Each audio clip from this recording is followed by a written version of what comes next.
Hello, ladies and gentlemen. Welcome to another episode of Smoke Signals with Sosa, the place where we seek out the world's strongest, most intense, pepperiest cigars, and we smoke them.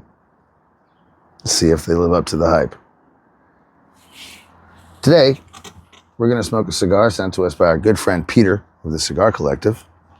This is a Liga Privada Velvet Rat. Now, I've never had one of these before. I have had the Unico series in many different sizes.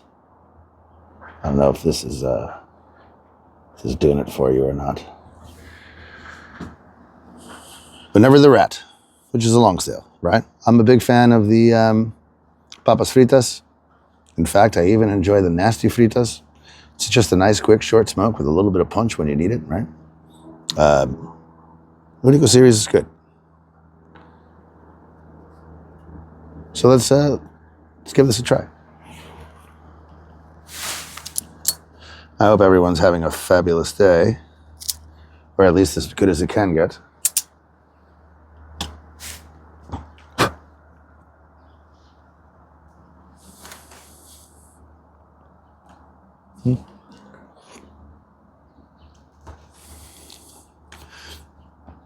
Not getting much in the cold draw. There's a little bit of that. It's not quite wood. It's almost like, it's definitely tobacco, aged tobacco, or at least tobacco. I mean, this thing is probably aged. Knowing Peter, he's been sitting on it for a minute. And oh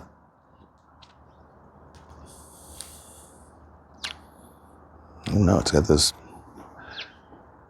darkish, almost like walnut skin note.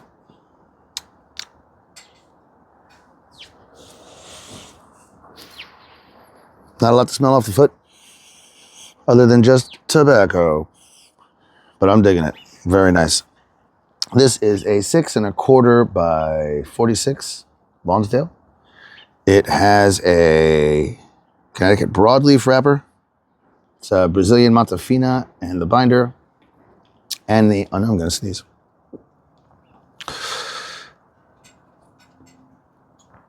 Well, the fillers are from Honduras and Nicaragua.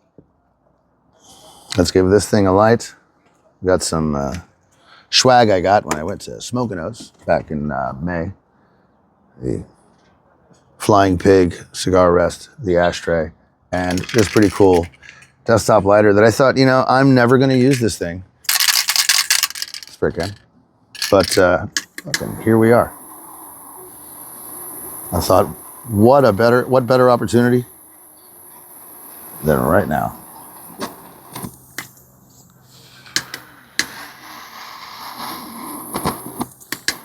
Not a fan of that.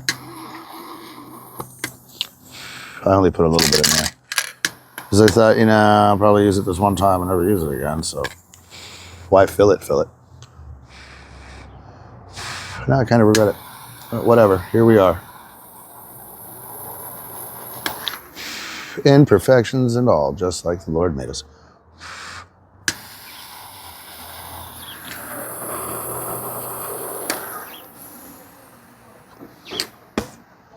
It's actually pretty impressive.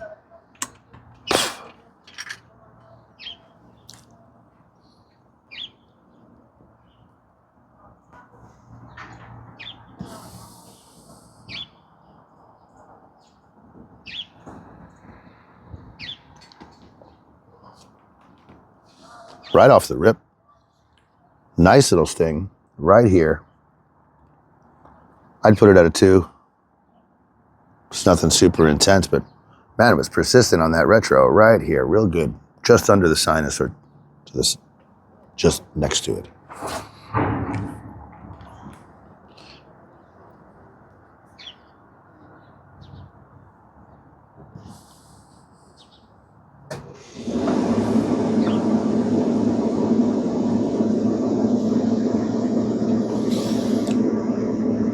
Notes on the retro are predominantly cedar, but there's a little bit of like coffee, like espresso bean kind of coffee there. Quite lovely. Perfect for morning. I have coffee.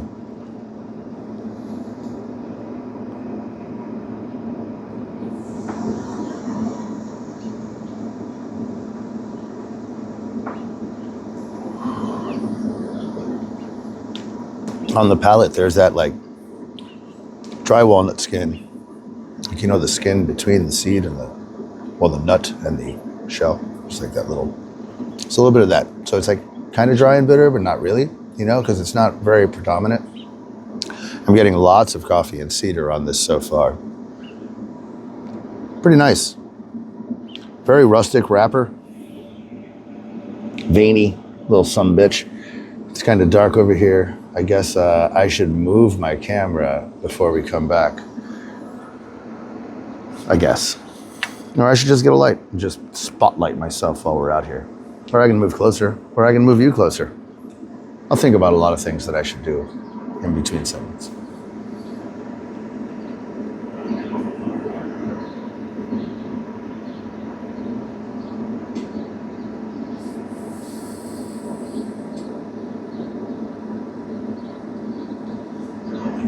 Only about 1/4 of an inch thin. In. Words.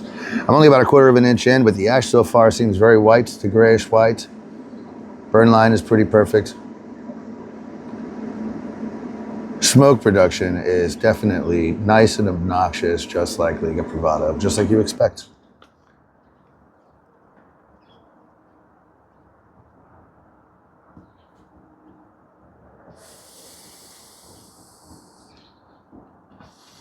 Be curious to see how much age is on this. Like I said, this is from our friend Peter, Cigar Collective. Check him out on Cigars Unbanded. There's so many of them, I'm not going to name them all by name, but I mean, all of them have their own pages. I mean, I could, but they do their own content. Plus, there's a Thursdays. Every Thursday, you can buy the pack. You can smoke along, rate the cigar, try and guess what it is, then be surprised when you had no idea what it was.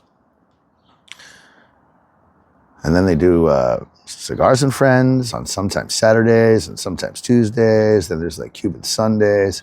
Then they did the Burning Benjis. Now they're doing Flamin' Fitties. All kinds of great content out there. You just gotta stop watching me all the time and go exploring.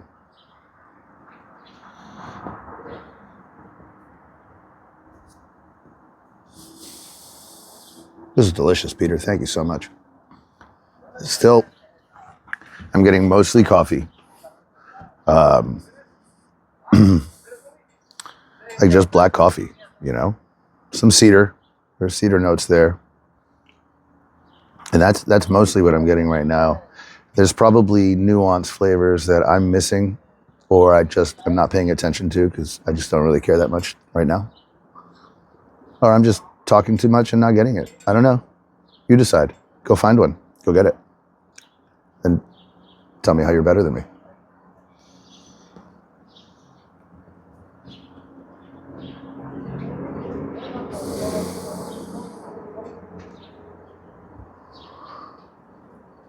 It's got a toothiness that you can't really see very well on the wrapper itself. You can see it if you like really get close. You see some tiny little teeth.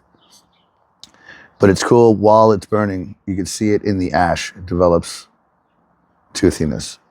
That's when you can see it, which is kind of cool. There's nothing cooler than, you know, a nice white ash, and then you see all the little white bumps all over it.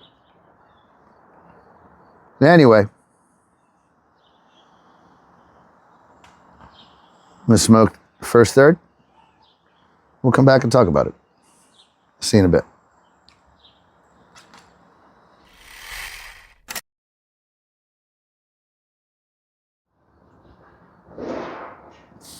Welcome back. Coming out of that first third. Ash is holding on strong. It's got that nice white at the top, a little bit more of that grayish white towards the bottom. And at the very bottom, I don't know if you can see it here. Where the fuck's the camera? It gets this like almost rose brown tint to the ash there, which still not entirely sure why that happens. We have yet to have an agronomist in the comments explain it to me. I'm pretty sure it's got to be something with nitrogen or some kind of mineral or something in the dirt. But who cares? It's just nice to see. Sometimes it's just fun because it's not your typical boring gray black or just white gray ash. The thing has been smoking very well.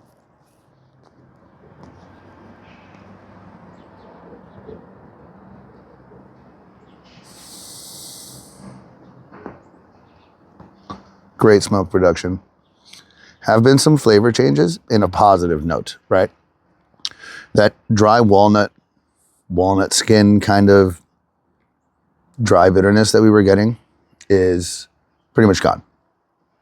The cedar has died down a lot, getting a lot more coffee. On the palate, there's a sweetness that's quite enjoyable without being very dominant. It's almost like just coffee with a little sugar. Not quite café con leche because there isn't really a lot of cream. It's more like a brown, sugary, raw sugar kind of sweetness. Really enjoy that. Same with the retro. The retro has that instant sweetness that you weren't noticing before, right? It just kind of crept in and then just kind of ramped up all at once. When you retro, you get coffee and then all this delicious sweetness, but there's still that sting. That sting is so persistent. It sits right here on the side of the sinuses.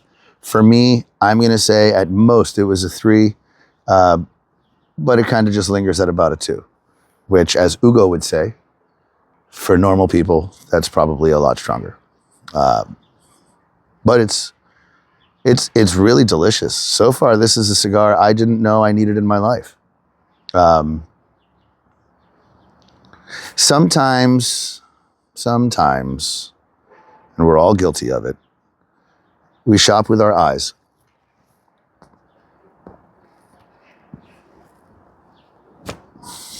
Ash fell, which is fine because it was probably smothering the cherry anyway. So sometimes we smoke with our eyes, right? So a lot of times for me, I mean, the Liga Privada bands are not overly sexy. They're quite simple, right? You got the Unico series, the Underground or Liga Privada symbol there. And, I do like at the top where it says in Spanish, hecho exclusivamente para el jefe, which is made exclusively for the boss, which is pretty dope. However, it's not ornate. There's no other than that undercrown line on the back. How you doing? Good, how are you? Good. It's not very eye-grabbing, right? And even the boxes, simple cabinets. Some of them sometimes have a lace around them. Otherwise, simple cabinets. And sometimes, because of some of the names, rats, pigs, I'm less attracted, less likely to pick one up, right? But this one's delicious.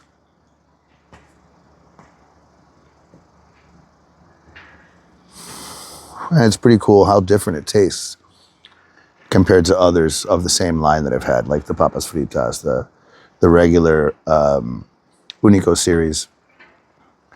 The Toro is usually what I smoke, or I've had a Churchill here and there, but usually when I go bigger, that's right. I go H99. Something about H99s that I really like. Everyone knows I love the Phineas Gage as the Lancero. The H99 is pretty good. I do enjoy that one in the Churchill for whatever reason. And I'm not normally a Churchill smoker, although I like Solomons. I like, double Perfectos, and I do like some giant cigars. They're all it's all depending on what you're doing, right? If I'm going to sit with the boys and play poker for 3 hours, I'll grab a 3-hour cigar. Why not? What the hell else am I going to do? I'd rather smoke one really good cigar that doesn't get too boring, because that's the thing, right? Sometimes they get boring.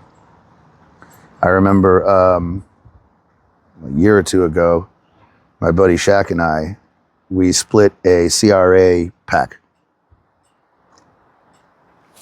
And to make it fair, we brown bagged it, and we had someone else pull out the cigars one at a time for each one of us, because, I already saw what was in there, and I was going to try and, my brain's going to feel and try and guess what it is as I grab. So it was fair to have somebody else, especially someone who doesn't know shit about cigars, grabbed the cigars and split them for us.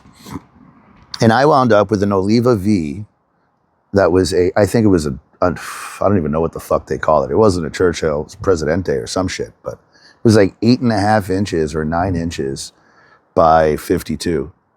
And I love the Oliva Series V. In fact, I just did a full rotation day the other day, and I still have a lot. I have a lot less than I used to because I started buying other stuff, but I love a V.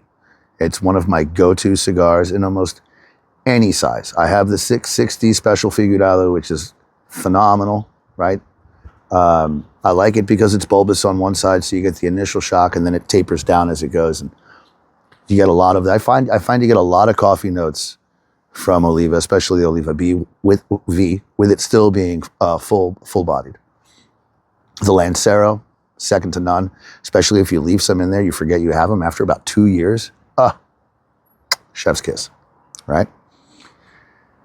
The diademas, I can go on and on. I have all the different sizes. I have a lot less of them. I have some that I'm clinging to because they're almost all gone, but I love the V. But that giant fucking V got boring, right? And that's the risk you take with something that size, because halfway down that cigar, I looked at it and went, fuck, I still have so much cigar to go. You know, I was just over. I smoked the whole fucking thing. By the time I got to the end, I was like, okay. Yeah, at the time I was still drinking. I was like, I'm gonna have some whiskey, eat some beer, play another hand or two of poker, and then maybe light something else. And I think what I lit after that was something small, just because I wanted something different. I think I did if I remember correctly, it was a Don Carlos number 4, which was nice. Yeah. Anyway.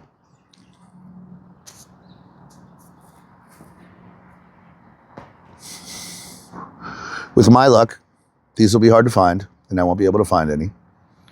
Knowing Liga Privada, they probably come in a box of 10, no more than 12, you know, because it's the special velvet rat. Maybe it comes in a full cabinet at 2025. I think a lot of the other ones come, like the H99s. I think they're in 25s. Not sure. But they're always, you know, $400 and up. That's why I don't have any boxes of those. Those are like, you know, I see one, I grab one, and that's about it. But anyway, I'm going to shut the fuck up now, and I'm going to continue to smoke this next third, and then we'll come back and talk about that. I'll see you in a minute.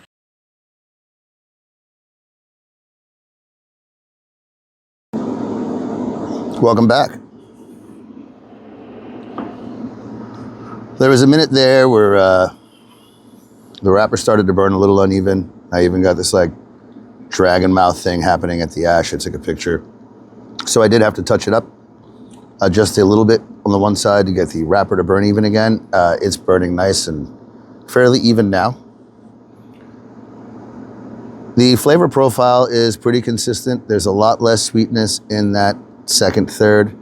Still very much coffee, black or espresso flavors, with just a little bit of a touch of some kind of sweetness on the back of the palate. Spice, like baking spice. Sorry, I'm distracted. The sweetness is kind of gone, but barely there, just a waft of it left. On the retro, the sting, unfortunately, is down to a faint 1, but still kind of there, still in the same place.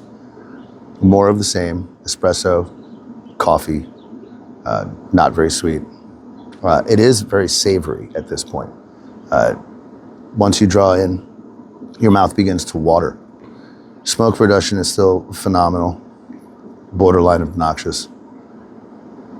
I'm digging this cigar. This is a good cigar. And for something a little on the stronger side, good for breakfast. You know what I mean? You want to start your day with a little bit of a punch? This was a good choice.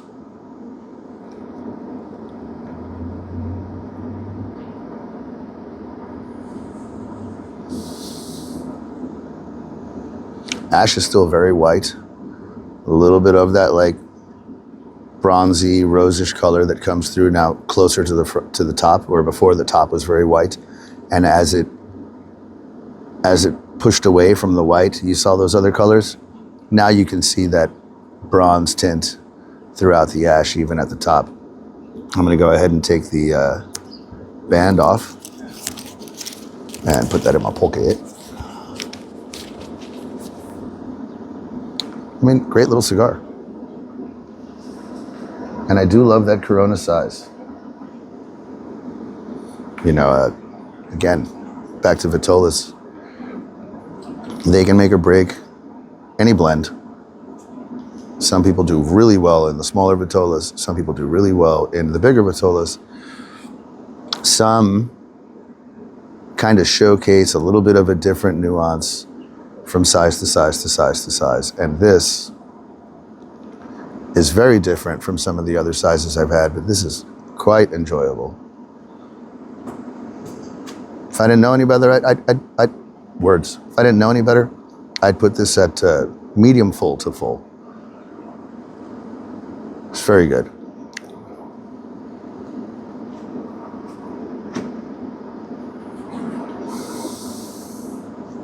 Wow. There's a little faint walnut coming back, that like dry walnut. Just then the coffee notes kind of felt more pushed back. Still quite savory. Enjoying the hell out of this cigar. So, not a whole lot of new things to say, so I'm going to go ahead and smoke the final third, get to that nub, and then I'll give you the overall review.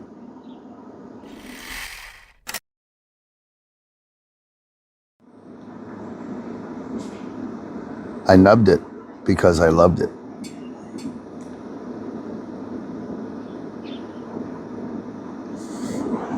Starting to get a little hot though. But hell, I mean, it's this big, so I'll take that. A lot of times too, with all the nicotine that rushes towards the end, by the time you get to the end here, when you're at the nub, not only does it get hot, but it starts to get acrid or bitter. Not a whole lot of that here, right? Because the primary note was already a black coffee. This isn't any more bitter than black coffee. Speaking of coffee. Oh, I'm almost out.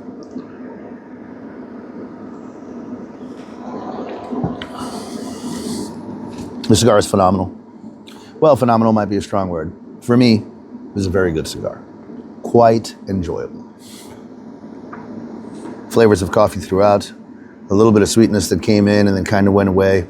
That savory feeling of mouth-watering goodness. I quite enjoyed it. Final third. Sweetness went down, right? We talked about that. That dark coffee, that black coffee, that espresso, dark roast kind of stayed there. It was very good. The dry cedar kind of went away. The dry walnut hints never really came to the forefront. They kind of just stayed in the back. So overall, even with those little whispers of baking spice, overall, it was just a great coffee tasting cigar. Which is pretty good. I like coffee. Who doesn't like coffee? I mean, I know people who are the kind of people that drink iced coffee in the middle of winter, which is all, concerning, but also fun to watch. Because, how cold do you have to be on the inside where you need cold all year long, especially in the cold? Or maybe you're so warm on the inside, you need to cool yourself down constantly with iced coffee. Either way, it's a fun thing to notice. I like this cigar. I'm mad it took me so long to smoke it. I just have so many fucking cigars, Sometimes it's a chore to think to myself, what the hell am I going to review or what am I going to smoke next? Having changed the format in the sense where I'm not just tunnel visioned looking for the full body is still full body and the most, the thing with all the gimmicks and stickers and warning signs. Made it easier. Peter sent me a fucking fuck ton of cigars a while back. You can go check out that unboxing video, which was ridiculous. I think it was 37 cigars at the time. And I think I only smoked one. This is the second. So I still have 35 cigars from Peter. Love you, Peter. Thank you so much. However, yesterday I did a full rotation of all my cigars. I made the mistake of counting them. Not going to tell you how many there were because it hurts. But I decided, you know what, shit, I got this whole desktop dedicated to the cigars Peter sent me. I'm going to do a review of one of the ones he sent me. And, you know, it was really easy digging in there and going, all right, what's a good cigar from here? And I didn't make it very far when I was like, oh, haven't had that one. We'll try that one, right? And there's a lot of other ones in there that are the same way. There's some that I have had that I probably won't review, or maybe I will. Who the hell knows? I mean, I've gotten to a point where I ask a friend of mine, sometimes at night when I get home from work, I'm like, all right, there's 11 humidors, plus there's my travel box. So pick a number from 1 through 12. And then, you know, after that choice, depending on which humidor they pick, I either send a picture of the contents or we continue one more with, okay, pick 1 through 5 for the shelves or whatever. Then comes the picture with the choices. Okay, you pick. And that just makes it easier for me because I don't know if you've ever been so hungry that you find yourself standing in front of the fridge with the door open and there's so many options, but you don't want anything. That's the point where I'm at sometimes with cigars, where it's like I come home and it's like, okay, I want to smoke something, but I don't know what I want to smoke. And then I just wind up going back and forth, opening every fucking box, and then just going, I don't want anything, right? I could spend 40 minutes doing that. And by that time, it's like, well, now it's almost too late to smoke a cigar, and I don't want to. So that helps. This was a great choice. I unfortunately fell in love with it. This was a good smoke. And I bet you it's hard to find. I bet you it's one of those limited releases or limited production releases that comes out every year or whatever. But hey, man, if you see one, if you like coffee notes, if you like those flavors, if you like something that's going to accompany a cup of coffee perfectly, this was a great choice. For the sake of what we do here, I'm going to go ahead and say there was no peppers. It wasn't a very spicy cigar. We're going to go with no bubble guts. It's not a belly buster. There was never a feeling of like, oh, there's a lot of nicotine in there. There's some. You can tell there's nicotine in it, but it never sat here on the belly. It never made me rumble. Definitely didn't give me the hiccups. Not a tearjerker, although there was a nice, persistent sting throughout almost the entire cigar on the retrohale, which is nice. It's very nice. And, you know, per usual, all I've had before this review was a cup of coffee and no food or nothing. I'm on an empty stomach. So I like to give the cigar its fair opportunity to shine. And so for me, if I see them, I'm going to grab a couple. I don't know that I'll buy a box, right? Because I don't know how many come in the box. And I also don't need more cigars right now. But this cigar, and again, we'll find out how much age it had on it, because I know Peter has a modest collection and some things he likes to age. So once we find out, then that'd be fun. Because then if I do see one and it's this year's release or last year's release, I'm definitely going to pick one up to compare. So that's it for here. Thanks for watching. Appreciate you all. Thanks for coming. And I'll see you next time. Have a great day.